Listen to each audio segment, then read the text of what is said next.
Hello friends, இன்றைக்கி நம்ம வந்து ஸ்ப்ரவுட்டட் ராகி ஃப்ளோரை வச்சு ப்ரௌனி எப்படி செய்யுதுன்னு பார்க்கலாம். அதுக்கு நான் வந்து கடையில் வாங்கின மாவு பாக்கெட் தான் எடுத்து வச்சுருக்கேன். டார்க் சாக்லேட் எடுத்திருக்கேன். இதுலேருந்து நம்ம 150 கிராம் வந்து நம்ம டார்க் சாக்லேட்டை கட் பண்ணி எடுத்துக்கலாம். இப்போ நான் 150 கிராம் வந்து டார்க் சாக்லேட் வந்து கட் பண்ணி எடுத்திருக்கேன். அதே மாதிரி 100 கிராம் வந்து அன்சால்டட் பட்டர் எடுத்திருக்கேன்.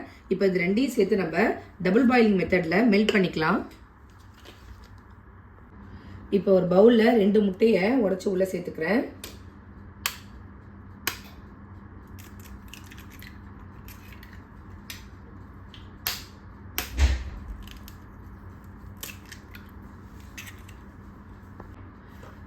இப்போ இதை வந்து நல்லா பீட் பண்ணிக்கலாம்.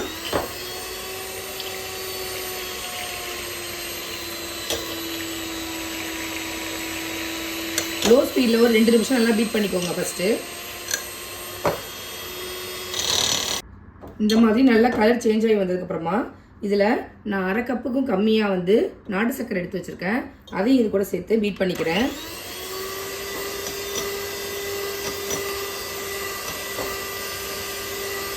கொஞ்சம் கொஞ்சமாக சேர்த்து பீட் பண்ணிக்கோங்க.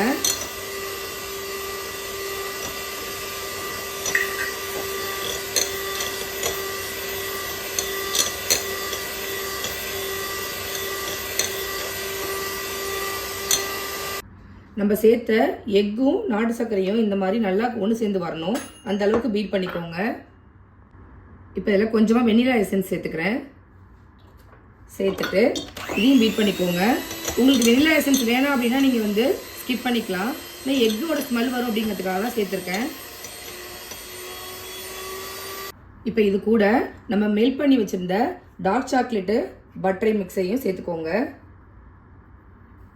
கொஞ்சம் கொஞ்சமாக சேர்த்துட்டு நல்லா மிக்ஸ் பண்ணிக்கோங்க.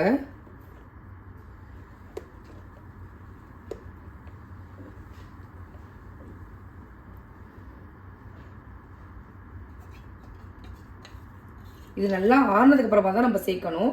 இல்லைன்னா முட்டை இருக்கிறதுனால ஒரு மாதிரி வெந்த மாதிரி ஆகிடும் எக்கு.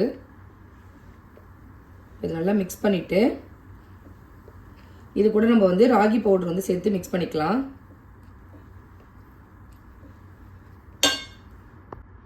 இப்போ இது கூட நான் ஸ்ப்ரவுட்டட் ராகி ஃப்ளோர் எடுத்திருக்கேன். 1/2 கப் அளவு எடுத்திருக்கேன். இதை கொஞ்சம் கொஞ்சமாக சேர்த்து மிக்ஸ் பண்ணிக்கோங்க.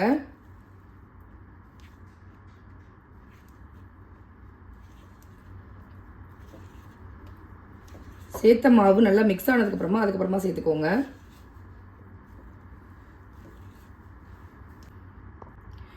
நான் எடுத்து வச்சிருந்த எல்லா மாவையும் சேர்த்து மிக்ஸ் பண்ணிட்டேன். பேட்டர் வந்து இந்த கன்சிஸ்டன்சியில் இருக்கணும். இப்போ இதை வந்து நம்ம ஒரு மோல்டுக்கு மாற்றிக்கலாம். இப்போ வந்து நம்ம இதை பேக்கிங் ட்ரேக்கு மாற்றிக்கலாம். இந்த மாதிரி ரெடி பண்ணி வச்சுருக்கேன். இப்போ இதை அவனில் உள்ளே வச்சிடலாம். உள்ளே வச்சுட்டு 180 டிகிரி செல்சியஸில் 30 மினிட்ஸ் வந்து பேக் பண்ணி எடுத்தீங்க அப்படின்னா சூப்பரான ராகி ப்ரௌனி ரெடி ஆகிடும். இப்போ பேக் ஆகிட்டுருக்கு. பேக் ஆகட்டும். பாருங்கள், சூப்பரான ராகி ப்ரௌனி ரெடி ஆகிருக்கு. இது ஆறுனதுக்கு அப்புறமா நம்ம வந்து பீஸ் போட்டுக்கலாம். பாருங்க, நான் ஆறுனதுக்கு அப்புறமா பீஸ் போட்டேன். எவ்வளோ சூப்பராக ரெடி ஆயிருக்கு அப்படின்னு. ரொம்பவே ஹெல்தியான ராகி ப்ரௌனி வந்து செஞ்சாச்சு. நான் உடச்சி காமிக்கிறேன் பாருங்க, எவ்வளோ ஃபஜ்ஜியாக இருக்குது அப்படின்னு.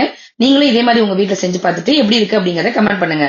நான் போகிற ரெசிபிஸ்லாம் உங்களுக்கு பிடிச்சிருந்தா நம்ம சேனலை லைக், ஷேர் அண்ட் சப்ஸ்கிரைப் பண்ண மறக்காதீங்க. தேங்க்யூ.